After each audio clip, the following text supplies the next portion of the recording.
What's happening, everybody? Trey here, and today, reactions to the classics. We are continuing our series through Joni Mitchell's catalog here with these curated lists brought to us by our longtime friend and patron of the channel, Asmund. And we are up to part 4 today, which is going to cover Joni's period from 1982 to 1991. If you'd like to check out the other parts of the video, you can do that. They'll be linked in a playlist down below. But we're gonna get diving into this list today. Osmond always does these great write-ups and is a massive Joni Mitchell fan, knows his stuff. And this is the list. I only know one song from here. The others I've known at least 2, 3, 4, even 5 at times. So I'm really looking forward because most of this is just going to be brand new to me. Love me some Joni Mitchell, man. So without further ado, let's kind of get into the quick facts real quick here. Osmond noted, before this period, Joni switched record labels to Geffen Records and returned to a more pop rock style after her jazzy experimentation that we saw in the late 70s. She also recruited bassist Larry Klein for her band, who she actually married in 1982, a marriage that lasted until 1994. This influenced her style and writing in this period, firstly giving a more positive outlook on love, and secondly leading her to write more topical lyrics not only from personal experience. Before we start diving into the list, Osmond said, I would like to also once more stress that this is a personal top 10, not strictly a best of list, so don't be coming for Osmond's head here. So anyways, man, let's get to this. I'm going to have the lyrics pulled up for all of these tracks. Likely the video will get blocked from being fully up here, but no worries. The music will be included in a link down below for you to check out. And yeah, I think we got that covered, man. Let's get to it then. Start this thing off. With number 10, we have Night Ride Home, the self-titled song from the record of the same name, released in 1991. Osmond said this song is a prime example of her more positive outlook on love and life in this period. It was originally titled 4th of July and was first performed to promote the previous record, Chalkmark in a Rainstorm, in 1988, but was first released on this record. Joni talked about the song in an interview with Mojo Magazine in March of 2019, saying, "That's a sweet song that was written in Hawaii when Larry and I were driving along on the 4th of July to this house we had written. There was this big moon and the clouds moving across the island so quickly. Everything looked so magical, even the white line on the highway. It was as if someone had sprinkled fairy dust all around. It's interesting how people hear your sad songs and think you must be miserable. But they don't think William Shakespeare was miserable just because he wrote about tragedy. I see myself as a singing playwright and an actress, and I try to make plays that are pertinent to our times. I fully experience my anxiety and my grief, but that doesn't mean I don't also have a lot of fun." So that is a great quote there by Miss Mitchell. I think that's good just in general for a lot of people to remind themselves about artists in whatever field they're in, especially if they write about more sad subject matter, that, man, I'm not just in here sad brooding all the time, that, hey, I go out and experience life and enjoy it as well. So got the lyrics pulled up. Let's get into this list. Thanks again to Osmond, and let's kick this thing off. All right, Night Ride Home starting us off. Also starts this record of the same name off as well, man. And I think that's a good way to start this list, start this album, seeing this different phase of Joni. You can obviously tell her voice has matured a little bit. I mean, as you would expect at this point, singing for, you know, whatever the case is, 25 years or so, at least professionally. So, man, I obviously the highlight in the background here was those crickets. I thought that was such a creative way to start and end the track, and they continued on almost as their own musical instrument and facet of the song as we were going through there. And, you know, Joni, as always, very descriptive in describing this night that you know, her and Larry went through, talking about the hula girls, the caterpillar tractors in the sand, the ukulele man, the fireworks, this 4th of July night ride home. And she notes here, we see that sweetness, as Osmond was noting. I love the man beside me. We love the open road. No phones till Friday. Far from the overkill. Far from the overload. I think that idea is something that resonates with me, at least, especially in our plugged-in world. Sometimes you just want to put the phone, the devices, the internet itself just to the side, enjoy nature, enjoy life. And you know, I think that this song kind of reflects that yearning. So great way to start off this list in number 10. And now we're going to switch gears, going to number 9 with the track Ethiopia from the record Dog Eat Dog in 1985. Asmund noted this song is an example of her increased social consciousness in the 80s. This song is an outcry for action in relieving the Ethiopian hunger crisis, which of course was also the basis of Live Aid around the time. It's also notable that Joni doesn't play the guitar on any tracks on this record. Well, seems like it's going to be a powerful tune. Let's get it underway. Ethiopia fading us out here, man. Coming in at the 9 hole. Very, I haven't heard Joni do any song in this type of style at all, man.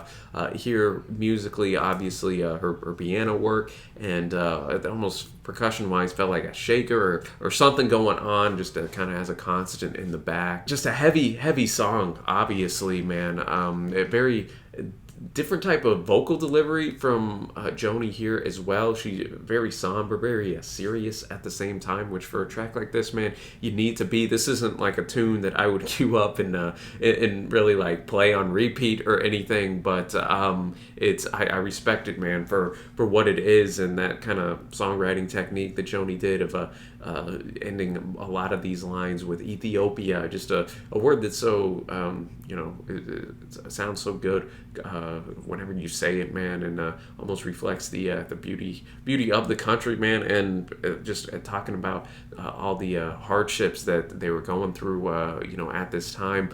Hot winds and hunger cries, flies in your baby's eyes, walking sticks on burning plains, betrayed by politics, abandoned by the rains, on and on. The human need, the human greed profanes, and then that ending refrain, Ethiopia, Ethiopia, Ethiopia, that ended each verse here. I thought the line, the TV star with a PR smile calls your baby it while strolling through your tragic trials, on and on. Stupidity, the basic needs are defiled, good air, good water, good earth. Ethiopia, Ethiopia, Ethiopia, man. It's just a song that makes you down a little bit, man. That so many people still to this day live in hunger, live without clean water and this or that, and you're really sheltered and kind of in a bubble of that here in America and these more developed countries, man. And I think we could definitely do more, and I'm talking to myself in that regard as well, man. So powerful tune right there. And now we're going to number 8. It's going to be My Secret Place here, the first song off of from Mark in a Rainstorm on this list from 1988. Asmund said this was the first single from the record, and it's a duet with Peter Gabriel. It was a minor hit. The song is a love song about intimacy and daring to be open towards one another. In early 86, Mitchell and Larry actually visited one of Peter's homes near Bath, England, and Gabriel had mostly finished his album So by that time, great record in its own right. He offered Mitchell and Klein the use of his studio if they wanted to record it. They did, and the result was this track. Mitchell told a magazine about this track, it's a love beginning song. The song's about the threshold of intimacy. It's a shared thing, so I wanted it to be like the Song of Solomon, where you can't tell what gender it is. It's the uniting spirit of two people at the beginning of a relationship. So looking forward to this. I like me some Peter Gabriel as well, man. So let's cue this one up. All right, My Secret Place, Joni and Peter Gabriel with that 1-2 punch. Peter did, this wasn't a full-on duet, as, I was kind of thinking as the song was going on. But I like that. He was used sparingly, but whenever he was used, I thought he brought a nice male perspective kind of to this love song here. But Joni killed it, man, and the production here was very lavish. I enjoyed it. There were certain times whenever Joni was singing the refrain, my secret place, for my secret place, you almost had a bit of a chamber, echo type of thing, chamber folk influence on that. I think that lyrically it's simple in the fact that you can kind of put yourself in their position, man, of that early blossoming love that we have going on. No, I don't go there with anyone, but you're my special case for my special place. I mean, how does that not warm your heart right there, ladies and gentlemen? And, Peter Gabriel just throwing in one line here or there as well. Musically, I thought the drumming was, quite booming and strong as well. Had a bit of that 80s production that, honestly, some of that Peter Gabriel production. It makes sense, man. You listen to some of the tracks off of So, you can kind of get similar vibes off of this tune right here, man. I enjoyed it, and I like the way she kind of intermixes this story about being born and raised in New York City, which, wasn't about Joni, obviously, herself, but she says, I'm just getting used to Colorado, and then she kind of brings that back at the end, wondering just about the whole relationship in general. How come you picked me? Imagine if you hadn't, type of deal. A pretty love song. Kind of fits this album cover as well, with Joni rocking the pink on the cover, man. So that will not be the last song off this record, so stay tuned, ladies and gents. But now we're going to move to the next track on this list here, number 7, Love, from Wild Things Run Fast in 1982. Asmund noted, this pop jazz ballad is a free adaptation of chapter 13 of 1 Corinthians in the Bible. Joni has said about the track, I retranslated the poor thing from a Gideon Bible in a hotel room, eliminated some of the verses and images of the body being burned, of the resurrection and return of Christ, and did some shuffling to get rhymes and half rhymes. And I changed the charity in faith, hope, and charity to love, because nowadays charity has come to mean tax shelters. Man, I'm interested in this, man. 1 Corinthians 13, man, one of the most quoted verses, or chapters rather, just kind of in pop culture in general. So I'm curious what Joni's going to do with this. All right, Joni bringing her scripture today, man, with the track Love. And man, this was literally just fully inspired from chapter 13 of 1 Corinthians, man. Starting it off a bit a cappella for the first however many seconds. Although I speak in tongues of men and angels, I'm just sounding brass and tinkling cymbals without love. And, then bringing in a bit of that jazzy flavor and instrumentation that we saw a lot in that last list. Here, man, I thought that worked well, and really just let Joni's voice shine here. And I thought it was cool how she kind of made this her own, and took this right from scripture, man. And for those who don't know, Paul here was talking beforehand about all the different spiritual gifts, speaking in tongues, prophecy, this or that. And once chapter 13 comes, he says, if I don't do this in love, though, it's not worth it. So then characterizing that love later on, which Joni delves out and finishes it out of faith, hope, and love. And of these great three, love's the greatest beauty. You see that recited at a lot of weddings and whatnot. But man, I thought it was a good little tune here, and yet again something totally different that we hadn't really seen Joni do up to this point in her career. So always innovating, always taking inspiration from a wide variety of sources. So that was tight, man. And now we're gonna go back to Chalk Mark in a Rainstorm. As we hit number 6 on the list here, we have Snakes and Ladders. Asmund noted this is a duet, going back to the duet, with Don Henley. All right. It's a song about the way people get absorbed into a new love, and the way that life and love in particular resembles the game of snakes and ladders. All right, man, let's tee this off. Right, Snakes and Ladders here, this time the duet with old Don Henley here, man. I enjoyed this tune in the way it was structured, starting off, it's talking about he, and then, second verse talks about she, and they kind of keep that up throughout this tune, man. It was a, very gripping story in the sense of, okay, what's going to happen next? Are these going to be happily ever after here? And, kind of using that metaphor of snakes and ladders, of just life in general, and then love towards the very end, as it seems that she maybe has caught her eyes are catching other men here, and just how that works out. Starting off, man, noting in the shopping mall, finally met the perfect girl. She is all that matters, the only one in the world, like a Barbie doll. So he's infatuated with her. She is then described like a centerfold, and then we get that whole refrain, oh, love is snakes and ladders, snakes and ladders. Then that chorus, get to the top, climb back down. Got to buy the townhouse, call the preacher, got to do this, got to do that. Describes the guy on his way up, making all this money, putting in this time for her. She's now kind of rubbing elbows with the elite, so to speak, man. They're on their way up in this game of snakes and ladders here. And then we repeat that chorus. Don here, a little more, it seemed he had more of a contribution vocally than Peter Gabriel did on My Secret Place, but who knows, man. I could be off on that, but that's just what it seemed to me after I listened to him so close together like this. Towards the end, it notes that she and the Gilded Mirrors and the Swing of Fancy Places, where the black ties flatter, started seeing other faces, young fogey financiers. And it notes then at the end how the seasons steal away, how the rungs are shattered. First you're green, then you're gray. Still the snakes unwind. And it ends that chorus, gather garbage to destroy her, This love, man, what started off so kind of innocent and pure, has now it's had its weaves of the ups and downs, just like Snakes and Ladders, man. So I thought that was tight. Yet again, had that 80s production, not a sound that I would listen to for an hour or two straight, but in doses, man. I enjoy that type of production on there, man. Great percussion and keys in there as well, man. And now we are going to number 5 on the list, Slouching Towards Bethlehem from, again, we're going Night Ride Home from 91. Asmund said the lyrics are based on the poem The Second Coming, written in 1920 by W.B. Yeats. The poem uses Christian imagery regarding the apocalypse and second coming to allegorically describe the atmosphere of post-war Europe.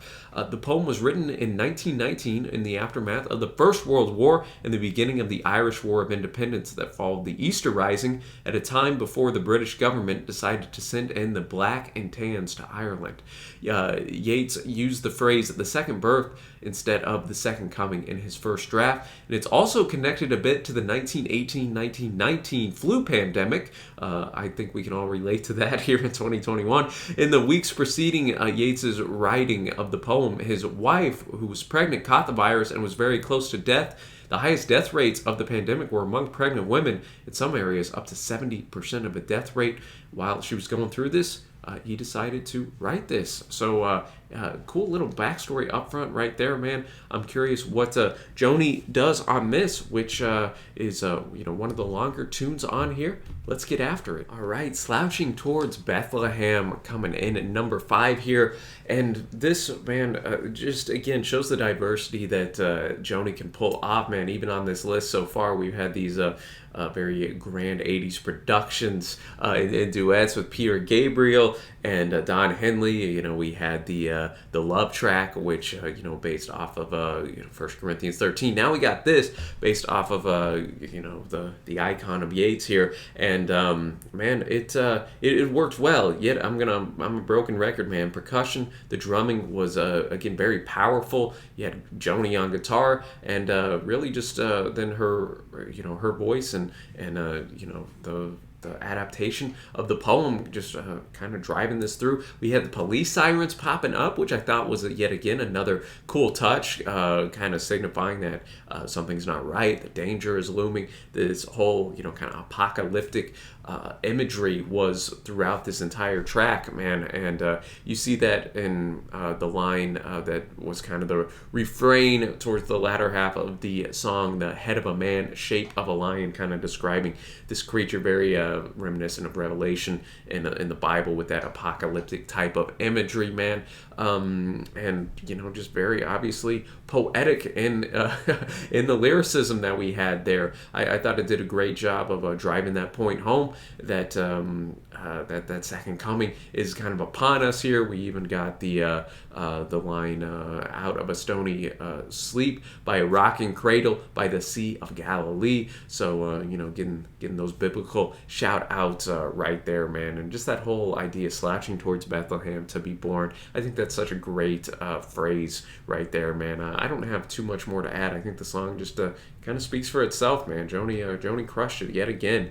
And now we're going to the 3 great Stimulants here at number 4 off of Dog Eat Dog. Now, Asmund notes that this song condemns American materialism and invokes a declining America in which the exhausted ones call for the 3 great stimulants: artifice, brutality, and innocence. Near the end of the song, the singer fantasizes a nuclear holocaust. The song is also inspired by Joni reading Nietzsche's essay on Wagner, The Case of Wagner, Nietzsche's Contra Wagner, The Twilight of the Idols, The Antichrist. It says Wagner's art is morbid, the problems which he brings upon the stage, nothing but problems of hysterics, the convulsiveness of his emotion, his overexcited sensibility, his taste, which always asks for stronger stimulants, his instability, which he disguised as principles, and, not least, the choice of his heroes and heroines regarded as physiological types, a gallery of morbid individuals. Altogether, these symptoms represent a picture of disease about which there can be no mistakes. Nothing is perhaps better known at present, at any rate, nothing is studied more than the protean character of degeneracy, which here crystallizes as art and artist. Our physicians and psychologists have in Wagner their most interesting case, at least a very complete case. Just because nothing is more modern than the entire morbidness, crepitude, and overexcitability of the nervous mechanism, Wagner is the modern artist par excellence, the Cagliostro of modernism. Man, Asmund throwing about these are some college level words right here. I'm a college educated man, but I didn't proofread this before I got into it. In his art, there is mixed in the most seductive manner the things at present most necessary for everybody: the 3 great stimulants, the exhausted, brutality, artifice, and innocence. Man, that is some heady stuff that I'd have to read again and really kind of get down. Nietzsche's gonna bring those high concepts to you right there, man. But all that to say, let's see what Joni does with this. All right, the 3 great stimulants of American culture right here, man. Joni bringing it again, a bit of that poppier arrangement, had that drum program in there, which was a bit unique, not something you'd expect Joni to pull out here, but man, it worked well. I thought she sounded great on this, maybe my favorite straight up vocal performance on this list up to this point. And I mean, the song itself, I mean, I think Nietzsche, that quote that I reeled off kind of, said it best. I did like the idea here, and deep in the night our appetites find us, release us, and bind us. That whole concept, man, about those vices, kind of being appetizing to us. They release us from any pressures, but they also bind us, man. If you keep coming back to them, I thought that was clever. I also thought the line about the lawyer being on TV, saying it's so easy now, anyone can sue. Let me show you how your petty aggravations can profit you, man. That's an awful part of American culture, man. Let me just sue you, and even if you're in the right, these legal fees are gonna be brutal on you. And again, that refrain: artifice, brutality, and innocence. Kind of ending it there. The exhausted ones there just don't have enough within them to fight all this junk, whereas the scrubs of society have all this passion to run amok, essentially, man. So I thought that was a very well done song, man. And again, I have a little bit of the environmentalism in that final verse, talking about the planet flickering, great forest falling like buffalo, everything got sicker, and to the bitter end big business bickered. Great alliteration there, Joni. Enjoyable tune to be sure, man. And now we're going top 3, ladies and gentlemen. Number 3 on this list, Come In From the Cold. Going back to Night Ride Home, Asmund said this song was not released as a single, but received airplay on AOR stations and thus can be looked upon as the hit song from the record. And the song reminisces about her adolescence in the 50s, as well as reflecting on growing old. So let's get it. All right, Coming From the Gold, as Joni so well stated here, man. Starting off musically on this, Larry Klein's bass work, very thumping, very prominent. You had Joni on that acoustic guitar, keyboards dispersed throughout here as well, and very catchy in that chorus with those backing vocals, come in, layered on top of each other. I thought that was a well done production technique on that, and just ending every verse with that refrain. All we ever wanted was just to come in from the cold. The way she pronounced cold, I thought thought was a bit unique as well. Starting in that first verse back in 1957, we had to dance a foot apart, and they hawk-eyed us from the sidelines, holding their rulers without a heart. As the verses go on, she kind of grows up more. And she notes that when she was younger, she kind of had this idea that she could go out and achieve this, had hope. She knows the world held promise for a slave to liberty. Freely I slaved away for something better, and I was bought and sold, and all I ever wanted was just to come in from the cold. I think that you can interpret that coming in from the cold in many ways. Obviously, growing up in Canada, it's very cold, but I think when we dig a little deeper on the surface there, that cold can be either wanting to find contentment in life, find love in life, find hope, find satisfaction, success, whatever that means to you individually, and you keep trying to do that coming from the cold, and roadblocks pop in, usually from outside. Later on, as the song really gets going in, Joni kind of looks into herself and notices how she herself maybe put up some of these roadblocks as she got older, and then really as the song gets going along more, that veneer of, oh man, we can achieve anything that you kind of have in your adolescence and your youth has been stripped away just by the realities of what the world is. We strike out how to fear you are only being kind. I fear the sentence of this solitude. 200 years on hold. I'm curious what that line meant, the 200 years on hold. For my loving crime. Oh, and all we ever wanted was just to come in from the cold. Very strong song right here. It's one that is packed so densely with lyrics that it doesn't feel like a 7.5 minute tune. At least it didn't to me, and I thought that chorus was strong enough to kind of warrant a tune that was this long, man. So great choice there for your number 3, Asmund. And now, the only song I know on this list here, we got Chinese Cafe / Unchained Melody, another track that's going to touch about growing old and remembering your adolescence. Asmund notes that Joni talks about her generation being middle-aged, then the lyric drifts into the revere of adolescence, touched off by the memory of playing the jukebox, and then the song becomes Unchained Melody, the 1955 hit, whose dreamy evaluation of romantic love and spiritual salvation was typical of that era's pop ballads. Man, shout out to the Righteous Brothers, man. I love their rendition of Unchained Melody. So this is a solid tune. It's been ages since I heard it. Shout out to our other patron D for suggesting this. We did a song reaction to it some time ago. So let's cue this up. Number 2. All right, Chinese Cafe, Unchained Melody, number 2 on this list, man. Such a smooth track. I even brought up the group Steely Dan and that chorus, man, just with how smooth that was. In here too, I just love the way the story progresses. Again, of a woman looking back to her youth and her childhood friend here, Carol.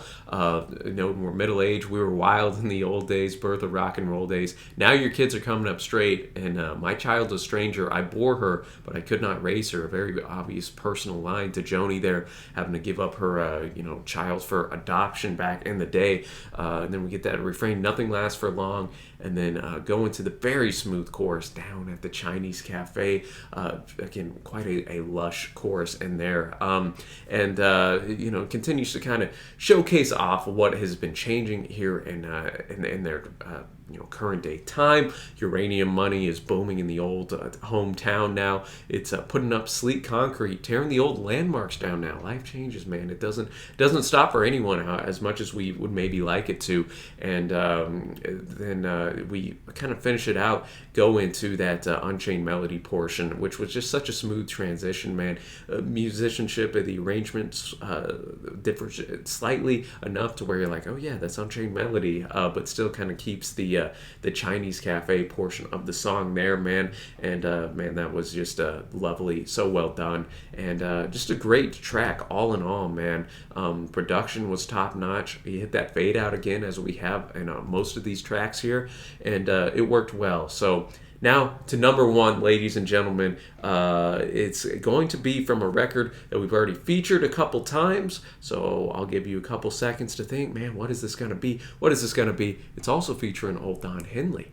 And we're going to Lakota here, going back to the old Chalk Mark and a Rainstorm from '88. Asmund notes the song features Don Henley and the Lakota Indian Iron Eyes Cody on backing vocals, and it deals with how Native American culture is destroyed by American society and how their resources are drained by big business. Man, you know Joni, she ain't gonna throw any softballs up here. Looking forward to this at number 1. Afterwards, I will give my top songs from this list as well. And let's get to it, man. Just starting off those first 20 seconds with that, kind of Indian vocalization right there from old Iron Eyes Cody there. I thought that was such a great touch on this track. I don't know if Joni decided to do that or somebody else working on this record, but that mixed with that, going right into that mid 80s, kind of poppy production style was an interesting contrast. And yet I thought it blended together quite well. I can see this being maybe a bit of a polarizing track, but I enjoyed it, man. And I think that it definitely had something to say, just when you look at the history of this country here and how we just rummaged the Indians, took their land unjustly, and as a people they're still feeling the ill effects of that to this day, hundreds of years later. It's just an atrocity, one of many here in the great old US of A. But don't you hear the shrieking in the trees? Everywhere you touch the earth she soar, every time you skin her all things weep. Your money mocks us, restitution, what good can it do? Kindled in metered boxes, red dogs, and debt to you. I am Lakota, fighting among ourselves. All we can say with one whole heart is we won't sell. No, we'll never sell. We want the land. The lonely coyote calls. I thought that was just some of the many lyrics. I'm not going to go through and read the whole lyrics, but I gotta again touch on this. The bullet and the fence broke Lakota. The black coats and the booze broke Lakota. And courts that circumvent choke Lakota. Nothing left to lose, man. Just a people that just feel kind of wrung dry, and you could feel that kind of angst in the lyrics here, and with the vocalization by Iron Eyes Cody in the background, man. I just thought that it worked so well on this track, man. So bravo to Asmund for putting together this list. It'll take us now to my favorite tracks in no particular order. I'm going to go with Chinese Cafe, Unchained Melody. I got to go Coming from the Cold. I thought that was probably the best actual song on here from just a lyrics perspective. I thought that the story Joni told there was very poignant and had some great reflections on aging. And I also got to go with a little Snakes and Ladders action, man. I enjoyed that sound on Chalkmark and the Rainstorm. I could see it being a bit polarizing for Joni Mitchell purist, but I thought that her voice blended well with that more poppy production. And with Don Henley in there, man, I thought that was great. And yet again, some fantastic songwriting with the two different perspectives going in from the he and she. So all in all, man, another very strong list, and still a lot here to offer on this list. We had so many different styles, so many different inspirations on here, everything from the Bible and Yeats to Nietzsche and everywhere in between, man. I thought it was, again, a fun list to dive into the work of one of the best songwriters of all time, man. And we're going to have one last list, part 5, next month to finish us out. Be sure to give Asmund some props in the comments below for bringing not only this list, but this whole series. And once we wrap it up next month, I will then record my discography ranking of Miss Joni Mitchell. So be sure to like this video and subscribe so you don't miss out on that. And we have a bunch of Joni Mitchell content on the channel for you. If you just search Reactions to the Classics Joni Mitchell, a bunch of stuff will pop up. But until next time, y'all, thank you so much for watching. Happy listening, and I will see you.